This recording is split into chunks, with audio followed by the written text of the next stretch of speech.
Hello everybody and welcome back. In today's show we're going to be looking at a rangefinder camera from the 1950s, 1953 to 1956-ish.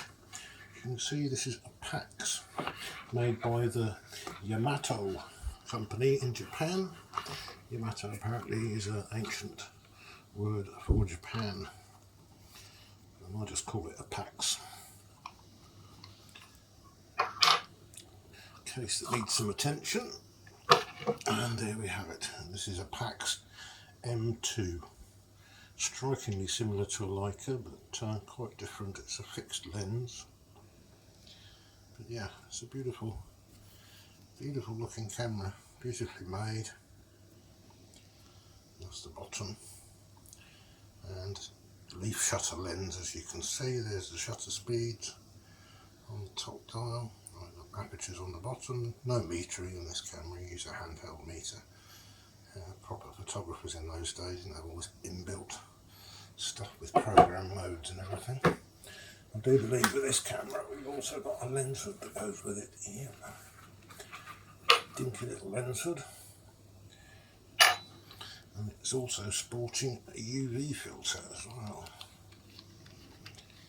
So we can take that off. Okay, let's get a better look at her. So on the top dial we've got a film reminder in the middle. As I said, there's no metering, so this is just to remind you what's in the camera. This is the wind on lever, so you just turn it in the direction of the arrow until it stops. That's the shutter cocked as well, it's connected, you don't have to cock the shutter separately. And when the shutter is cocked, you can see this in there, there's a red circle. When you fire the shutter, it turns to black. It's very, very quiet. Next to this we've got the lever for the rewind, so when you finish the roll you push down on this and rewind your film back into the 35mm cassette. Obviously shutter button is threaded for a cable release, which is quite handy. On the back we have the viewfinder window. It's a coupled rangefinder camera, so there's only the one hole to sort of look through. We've got some sort of adjustment thing here, which I'm assuming is for the rangefinder. We shall find out when we service this camera. And on the bottom we've got a tripod mount and open and close, or lock and open. So if we turn that to there, it's another one of these cameras where the whole back comes off of it like the Nikon F. A lot easier to load than a Leica. Film goes in this side, comes across. It's a full frame camera, it's not half frame even though it's a very small camera. So this lovely sprocket, lovely bit of machining. And that connects into this, and you can see this is where you're going to put your leader of your film. Has to slide in behind this sort of spring. Quite a common way of loading. You can see the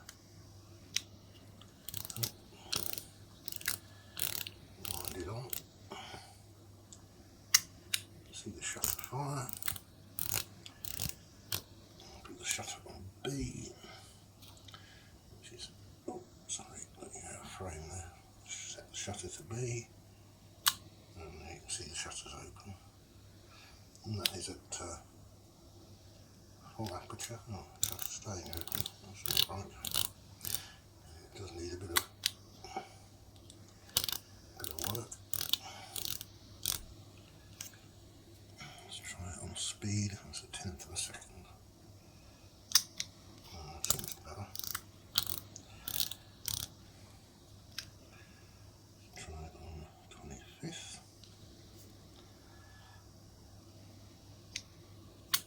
Yep.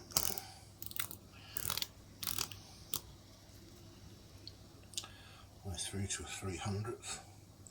That's some funny top speeds in those days compared to what we're used to now. Get back and try the B setting again.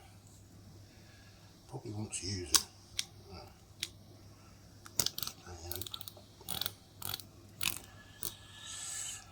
Right, the aperture, then that stays open. We can see the aperture blade.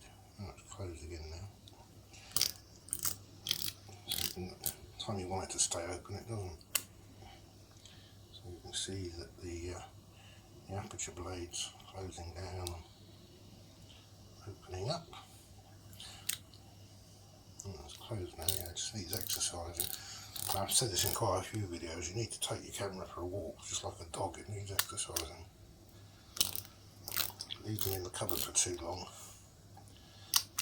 and they want to mess about. Yeah.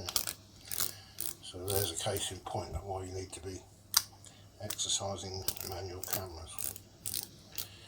Okay, let's slip the back on.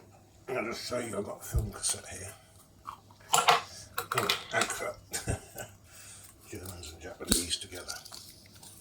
So you can see this just fits in there. You pull this across, etc. Load your film in.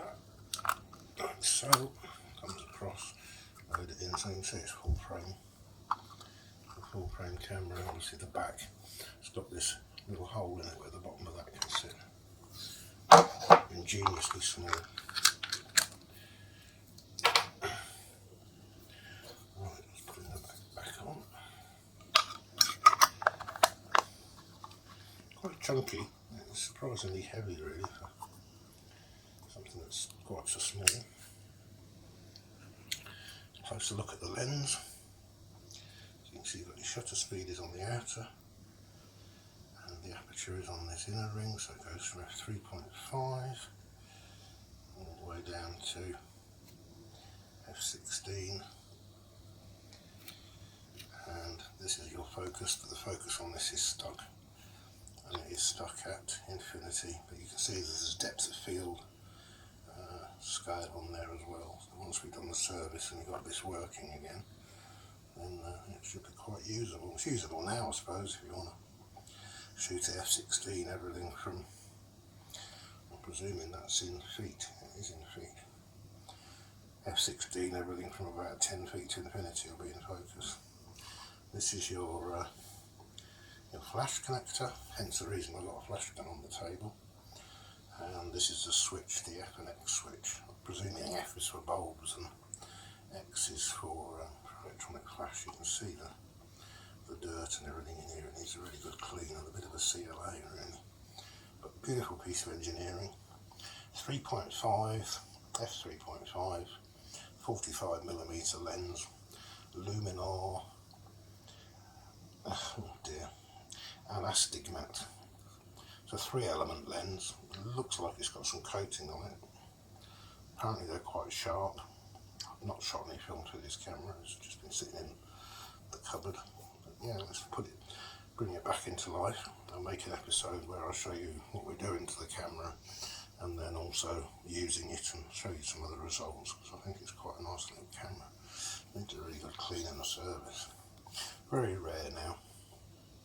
M2s, you'll very rarely see them.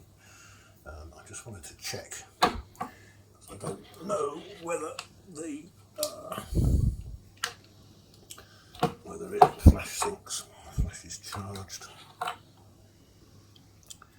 Flash just connects into there. Nope.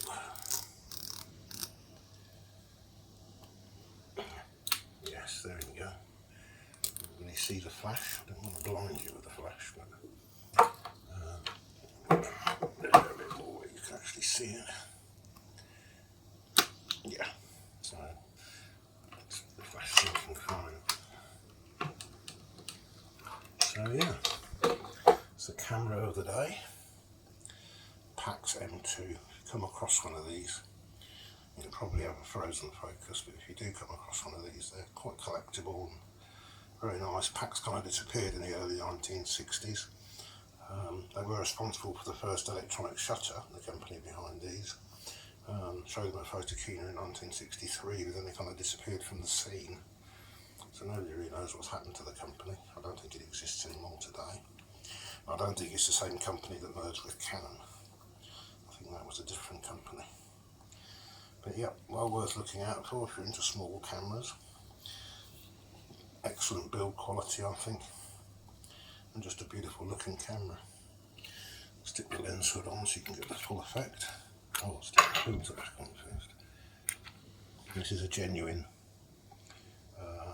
Pax M2 UV filter.